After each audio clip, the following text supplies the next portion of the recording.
வக்ரதுண்ட மகாகாய சூரியகோடி சமப்பிரபக அவிக்னம் குருமே தேவ சர்வகாரியேஷு சர்வதா. தென்னாட்டுடைய சிவனே போற்றி, என் நாட்டவர்க்கும் இறைவா போற்றி. நண்பர்களே, இந்த புத்தம் புதிய வீடியோவில் உங்கள் அத்துணை பேரையும் சந்திப்பதில் மிகுந்த மகிழ்ச்சி கொள்கிறேன். இன்றைக்கு நம்ம பேச போகிறது ஆண்டவன் எழுதிய விதி.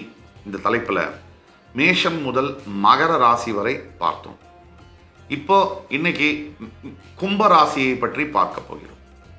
கும்பராசி, ஒவ்வொரு ராசிக்கும் ஒவ்வொரு தலைவிதி என்பது உண்டு.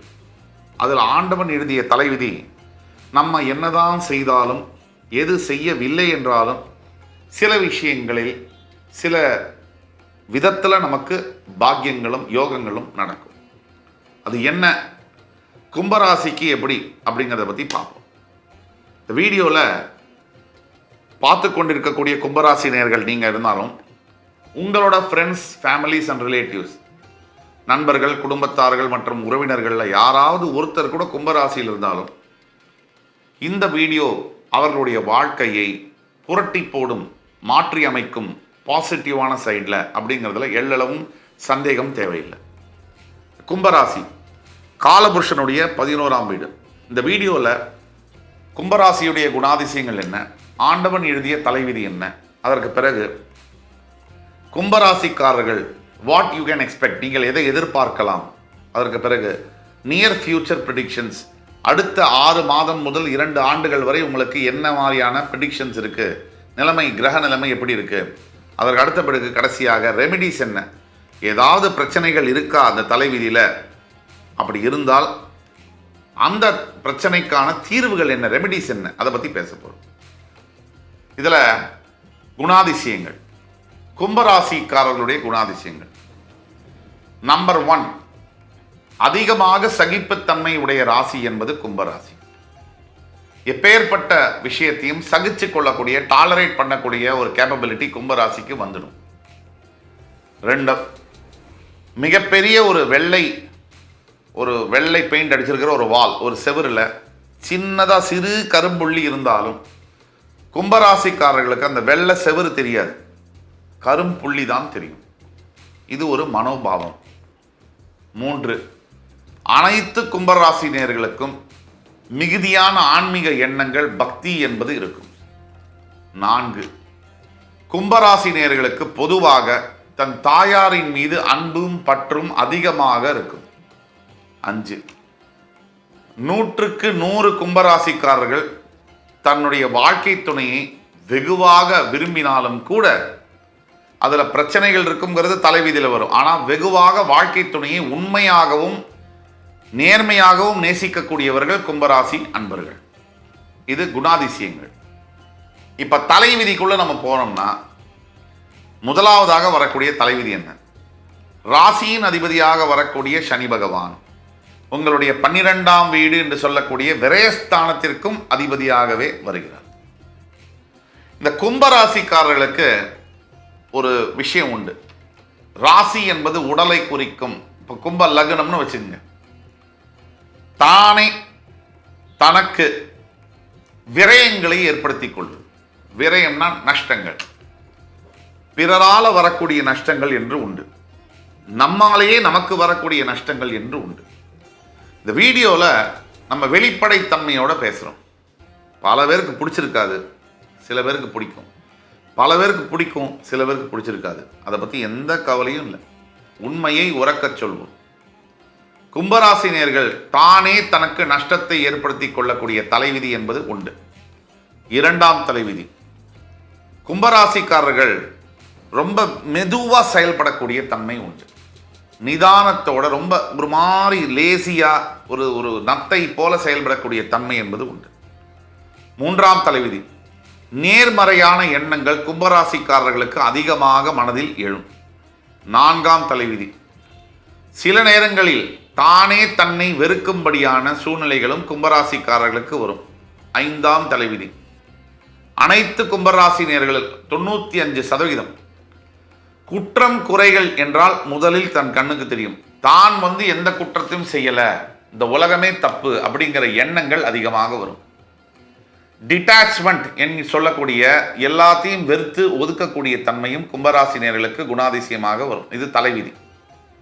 அடுத்தது 2ஆம் இடத்திற்கும் 11ஆம் இடத்திற்கும் அதிபதியாக வரக்கூடிய குரு பகவான். சனியும் குருவும் பகை கிரகமோ நட்பு கிரகமோ அல்ல, சம நட்பில் உள்ள கிரகம். சமம்னா ஃப்ரெண்டும் கிடையாது, எனிமையும் கிடையாது. அப்போ ஒரு ஜாதகத்தில் குருவுடைய அமைப்பும் சனியுடைய அமைப்பும் வைத்து அவர்களுடைய நட்பா இல்லை பகையா என்பது முடிவு செய்ய வேண்டும்.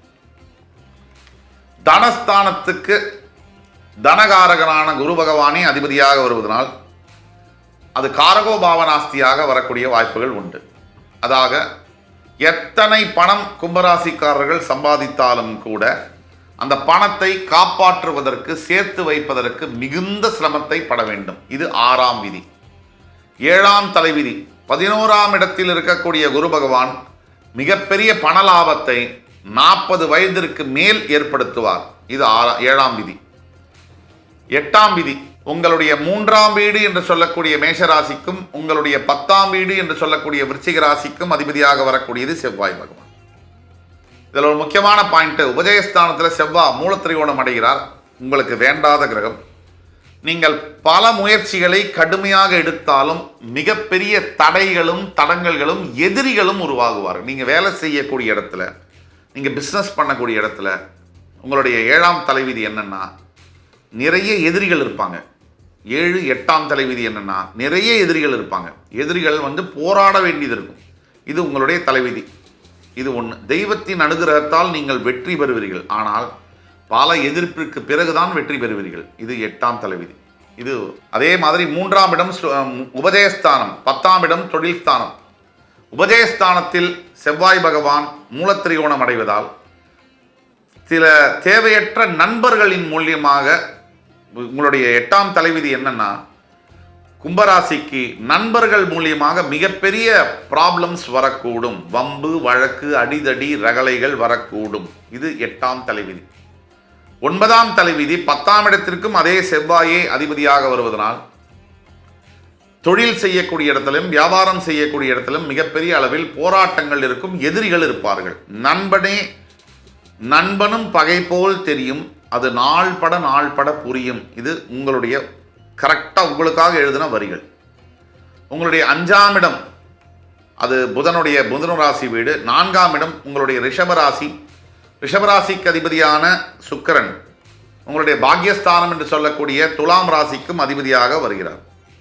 இதில் சுக்கிர பகவான் உங்களுக்கு மிகப்பெரிய அதிர்ஷ்டங்களை கொடுக்கக்கூடியவர். எப்பேற்பட்டவராக கும்பராசியில் நீங்கள் பிறந்தாலும் வாழ்க்கையில் ஒரு கட்டத்தில் நிறைய சொத்துக்கள் சேர்க்கக்கூடிய யோகம் என்பது உங்களை தேடி வரும். இது சத்தியம். இதில் விதிவிலக்குகள் உண்டு. விதிவிலக்குகள் விதி ஆகாது. இது உங்களுடைய 9ஆம் தலைவிதி. எங்கே நீங்கள் இருந்தாலும் 4ஆம் இடத்திற்கும் பாக்கியத்திற்கும் அதிபதியாக சுக்கிரன் வருவதனால் திடீர் அதிர்ஷ்டமாக பூர்வீக சொத்தை பெறக்கூடிய யோகம். தாயாரின் வழி ஒரு உறவினர்கள் ஆன்ஸ்டர்ஸஸ், அதாவது முன்னோர்கள், தாயாரின் வழி முன்னோர்களால் வரக்கூடிய சொத்து. தாயார் வழி அப்பா, தாத்தா, அம்மாவுடைய அப்பா, அம்மாவுடைய அம்மா, இந்த சொத்துக்கள் மூலியமாக பலனடக்கூடிய பாக்கியம் என்பது உங்களுக்கு உண்டு. உங்களுடைய 5ஆம் இடத்திற்கும் அஷ்டமஸ்தானத்திற்கும் புதன் பகவான் அதிபதியாக வருகிறார். மிதுனத்திற்கும் கன்னிராசிக்கும் 5ஆம் இடத்திற்கு அதிபதியாக வரக்கூடிய புதன் பகவான் அஷ்டமஸ்தானத்திற்கும் அதிபதியாக வருகிறார். உங்களுடைய பஞ்சமஸ்தானத்தில் இருக்கிறதுனால புதன் ஆட்சி பெறுவதனால உங்களுடைய 10ஆம் தலைவிதி என்பது கும்பராசி நேயர்களுக்கு பிறக்கக்கூடிய குழந்தைகளானது மிகப்பெரிய படிப்பாளிகளாக, ஸ்காலர்ஸாக, அகடமிக்கலி ரொம்ப ஸ்ட்ராங்காக, படிப்பில் உலக ஞானத்தில் படிப்பை விட அதிகமாக உலக ஞானம் பெற்றவர்களாக, ஃபினான்ஸ் சம்பந்தப்பட்ட படிப்பில் மிக சிறந்து விளங்கக்கூடிய வல்லுநர்களாக, பேங்கிங் செக்டரில் ஐடி செக்டரில் பணிபுரியக்கூடியவர்களாக, நிதானமாக செயல்படக்கூடியவர்களாக, உலக ஞானம் பெற்றவர்களாக திகழ்வார்கள். அதே மாதிரி உங்களுடைய குழந்தைகளால் ஒரு காலத்தில் உங்களுடைய பெற்ற புத்திரர்கள், மகன்களோ மகள்களோ உங்களுக்கே எதிரிகளாக மாறுவார்கள் என்பது உங்களுடைய 11ஆம் தலைவிதி. நீங்கள் பெற்ற குழந்தைகள் நல்லா இருப்பாங்க, ஆனால் ஒரு ஸ்டேஜில் நீங்கள் ரிட்டையர்மெண்ட் ஆகும்போது உங்களுக்கே அவர்கள் எதிரிகளாக மாறுவார்கள் என்பது தலைவிதி. இது எல்லோருக்கும் அல்ல, 90% கும்பராசினியர்களுக்கு இது மாதிரி இருக்கும். அடுத்தது 12ஆம் தலைவிதி. உங்களுடைய 6ஆம் இடத்திற்கு சந்திர பகவான் அதிபதியாக வருவதனால உங்களுக்கு அம்மா பல கும்பராசினியர்களுக்கு தாயாருடைய உடல் நிலையில் கவனம் தேவை. இது உங்களுடைய தலைவிதி. தாயாருக்கு ஏதாவது உடல் நலக்குறைவு உங்களை பெற்று எடுத்ததுக்கு அப்புறமா, டெலிவரி ஆனதுக்கு அப்புறமா உடல் சம்பந்தப்பட்ட பிரச்சனைகள் தாயாருக்கு வரக்கூடிய வாய்ப்புகள் என்பது உங்களுடைய தலைவிதி. அடுத்தது 12ஆம் தலைவிதி. உங்களுடைய 7ஆம் இடத்திற்கு சிம்ம ராசிக்கு அதிபதியாக சூரிய பகவான் வருவதனால் 95% கும்பராசினியர்களுக்கு சரியான வாழ்க்கை துணை என்பது அமைவதில்லை. மிகப்பெரிய பிரச்சனைகளாக இருக்கு. மனைவி சரியில்லை, கணவன் சரியில்லை, மனைவியினுடைய தாக்கம் என்பது அதிகமாக இருக்கு, ஆக்ரோஷமாக இருக்கு. கணவருடைய பிஹேவியர் என்பது ஒத்துக்கொள்ள முடியாத அளவில் இருக்கு. இது துரதிருஷ்டவசமானது. ஆனால் இது உங்களுடைய 12ஆம் தலைவிதி. அடுத்தபடியாக உங்களுடைய 8ஆம் இடத்திற்கு அதிபதியாக புதன் வருவதை பற்றி பேசினோம். 9ஆம் இடம் சுக்கிரன், அதாவது துலாம் ராசிக்கு அதிபதி. 10ஆம் இடம் செவ்வாய், 11ஆம் வீடு குரு பகவான், 12ஆம் வீடு உங்கள் ராசிக்கே அதிபதி. இதெல்லாம் நாம் பேசணும். ஒட்டு மொத்தத்தில் நீங்கள் எதை எதிர்பார்க்கலாம் அது சுருக்கமாக பாயிண்ட் பேசிஸில் சொல்லலாம். பாயிண்ட் நம்பர் 1, கும்பராசினியர்கள் எதை எதிர்பார்க்கலாம்? திருமணம் சம்பந்தப்பட்ட விஷயங்களில் நீங்கள் தான் விட்டு கொடுத்து போகணும். உங்களுடைய பார்ட்னர்ஸ் விட்டு கொடுத்து போக மாட்டாங்க. இதை மனசில் தெளிவாக புரிஞ்சுக்கோங்க. இதை எதிர்பார்த்து இருக்கலாம். 2, நீங்கள் என்னதான் வாரி வழங்கி கொடுத்தாலும் உங்களுடைய சகோதரர்கள், அதாவது சிஸ்டர்ஸ் அண்ட் பிரதர்ஸ், சகோதர சகோதரிகள் உங்களுக்கு எதிராகத்தான் இருப்பார்கள். நீங்கள் என்னதான் பாசத்தை பொழிஞ்சாலும் உங்களுக்கு எதிராக தான் இருப்பாங்க. இதை நீங்கள் எதிர்பார்க்கலாம். 3, உங்களுடைய பசங்க உங்களுடைய உடம்பை நீங்கள் செருப்பாக தைச்சு சம்பாதிச்சு அவங்கள படிக்க வச்சு ஆளாக்குனாலும் ஒரு ஸ்டேஜில் உங்களை வருத்தப்பட வைப்பாங்க அப்படிங்கிறது நீங்கள் எதிர்பார்க்கலாம். 4, எவ்வளவு ஏழ்மையாக நீங்கள் இருந்தாலும் ஒரு காலகட்டத்துக்கு பிறகு 2ஆம் பகுதியான வாழ்க்கையில் 30 வயசுக்கு மேலே, 35 வயசுக்கு மேலே மிகப்பெரிய அளவில் அசையா சொத்துக்களை சேர்க்கக்கூடிய யோகமும் பாக்கியமும் உங்களை தேடி வந்தே தீரும். இதை எதிர்பார்க்கலாம். 5, எல்லாத்துக்கும் மேலே உங்களுடைய தாயாருடைய அனுகிரகம் என்பது உங்களுக்கு தேவை. தாயாருடைய சொந்தக்காரர்கள், தாய் மாமா, சித்தி, பெரியம்மா போன்ற சொந்தங்களுடைய அனுகூலங்கள் உங்களுக்கு கண்டிப்பாக தேவை. அது இருந்தால் மிகப்பெரிய அதிர்ஷ்டத்தை எதிர்பார்க்கலாம். ஒட்டு மொத்தத்தில் கும்பராசிக்கு கண்டிப்பாக ஒரு 50-55 வயசுக்கு பிறகு ஆன்மீகத்தில் தன்னை அறியாத, கண்ட்ரோல் பண்ண முடியாத அளவுக்கு ஒரு ஈர்ப்பு இருக்கும். மிகப்பெரிய ஒரு புல், அதாவது மேக்னெட்டிக் அட்ராக்ஷன் மாதிரி இருக்கும். இது கும்பராசிக்கு இருந்தே தீரும். இதுதான் கும்பராசியுடைய எதை எதிர்பார்க்கலாம். நியர் ஃபியூச்சர் ப்ரிடிக்ஷன் எடுத்தோம்னா, இப்போ நீங்கள் கும்பராசியில் இருக்கீங்க. சனி பகவான் கோச்சார ரீதியாக உங்கள் ராசியில் ஜென்ம ராசியில் இருக்கிறார், 7.5 சனியாக. உங்களுடைய 2ஆம் இடம் என்று சொல்லக்கூடிய மீனராசியில் ராகு பகவானும், உங்களுடைய 4ஆம் இடம் என்று சொல்லக்கூடிய ரிஷபராசியில் குரு பகவானும், உங்களுடைய 8ஆம் இடம் என்று சொல்லக்கூடிய கேது கன்னிராசியிலும் இருக்கிறார். இப்போ ஜென்மத்தில் இருக்கக்கூடிய சனியினால் மனது என்பது சரியான திசையில் பயணிக்க வாய்ப்பில்லை. அடுத்த 6 மாதம் முதல் 2 வருஷத்துக்கு மனதில் குழப்பங்களும், தேவையற்ற எண்ணங்களும், சஞ்சலங்களும், பயங்களும் வருது. 2, ராகு தனஸ்தானத்தில் இருப்பதனால் வரத்துக்கு முன்னாடியே செலவு ரெடியாக இருக்கும். எவ்வளவு பணம் வந்தாலும் கையில் சேர்த்து வைக்க முடியாத அளவிற்கு தேவையில்லாத செலவுகள். பணத்தை சம்பாதிக்கிறது ஒரு பகை கஷ்டம்னா அதை காப்பாற்றுறதுக்குள்ளே உயிரே போகிற அளவுக்கு இருக்கு. 3, 4ஆம் இடத்தில் இருக்கக்கூடிய குரு பகவானால் ஓரளவுக்கு பிரயோஜனம் இருந்தாலும் கூட சில நிலம், ஃப்ளாட்டு, அப்பார்ட்மெண்ட்டு இதெல்லாம் வாங்கக்கூடிய சந்தர்ப்பங்கள்லாம் ஏற்படுத்தினாலும் கூட தாயாருடைய உடல் நலத்தில் கவனம் தேவை. அஷ்டமஸ்தானத்தில் இருக்கக்கூடிய கேதுவினால் வண்டி வாகனத்தில் செல்லும் போது மிக மிக மிக கவனமாக செல்ல வேண்டும். உடல் ஆரோக்கியத்தை கவனமாக பார்த்து கொள்ள வேண்டும். இத்தனையும் இருக்கு.